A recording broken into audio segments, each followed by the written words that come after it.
Filmes sempre marcaram a vida de muita gente. Os cartazes mostram obras que estiveram presentes nas telonas nas décadas de 70 e 80. Petrópolis tem o cinema na veia. O município, além de ser uma cidade cinematográfica a céu aberto, já abrigou muitos cinemas que ficavam na beira das ruas. Com o passar dos anos e a fundação de shopping centers no final da década de 1980, como o ABC, por exemplo, no Alto da Serra, os cinemas de rua foram sumindo da paisagem e dando espaço a outros empreendimentos. Na capital fluminense, um caso recente chamou a atenção da mídia. O Cinema Roxy, localizado em Copacabana, anunciou o fechamento das portas. Um dos poucos cinemas de beira de rua que restaram no Rio não voltará a funcionar. O prédio fica na Avenida Nossa Senhora de Copacabana e abrigou por décadas o espaço cultural. Um caso semelhante ao de Copacabana aconteceu aqui em Petrópolis há muitos anos. Esse local aqui abrigava o antigo Cinema Petrópolis. Hoje no espaço funciona uma igreja evangélica, mas a fachada, olha só, continua a mesma. Petrópolis teve ainda outros espaços, como o Cine Miragem na Praça Duque de Caxias, que hoje abriga um estacionamento rotativo, e o Cine Teatro Dom Pedro na Praça dos Expedicionários. O historiador Joaquim Eloy explica que Petrópolis já foi um celeiro de cinemas. Os cinemas em Petrópolis foram muitos. Tivemos muitas casas exibidoras. Nós tivemos o Cine São José do Rio Preto, que hoje é um município independente.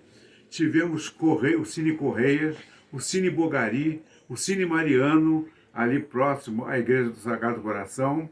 Tivemos o Cine Imperador, que era ali onde hoje está uma firma de artigos sanitários, na Rua 7 de Abril. Tivemos o Cinema Esperanto, na Estação, que era um cinema exibidor de filmes europeus.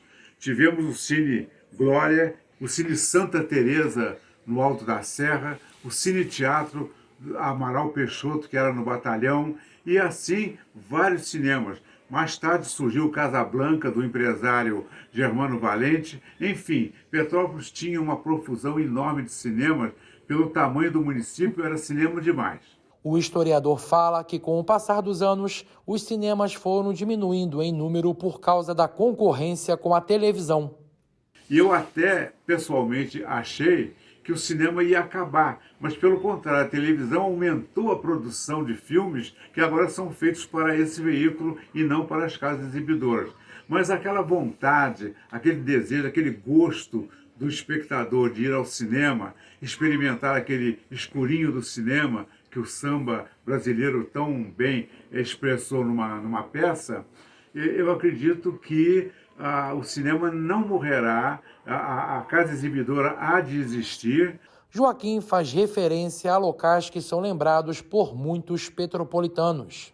De um poeira, daqueles bem baratinhos, para o público de pouca renda assistir um faroeste, uma fita em série, o cinema foi demolido. No seu lugar surgiu o prédio da Escola de Música Santa Cecília, com um cine-teatro fabuloso, que acabou sendo arrendado para a empresa Artes Palácio do Rio de Janeiro, funcionando durante 20 anos consecutivos como Cinema Artes Palácio, um dos melhores cinemas que Petrópolis já teve. Mas, com a decadência, o contrato não foi renovado, os cinemas Artes Palácio fecharam todos no país e o Santa Cecília retomou o seu prédio para teatro e agora lá funciona teatro. Poderia até colocar um cinema, mas é um espaço grande demais para o funcionamento de cinema. E, lamentavelmente, e merece um comentário, os dois principais cinemas de Petrópolis viraram comércio. O Cinema Capitólio virou um estacionamento, um mau uso para a grandeza do prédio. A Esther é petropolitana e lembra com carinho dos antigos cinemas de Petrópolis. Muita falta, muita saudade desses cinemas. Realmente a gente sente falta. Eram os ambientes agradáveis, culturais. A gente precisa de cultura na cidade. Petrópolis é uma cidade que se orgulha de ser uma cidade do cinema. Porque também nós temos que ver que grandes diretores, grandes artistas saíram de Petrópolis para o cinema, tanto nacional quanto internacional.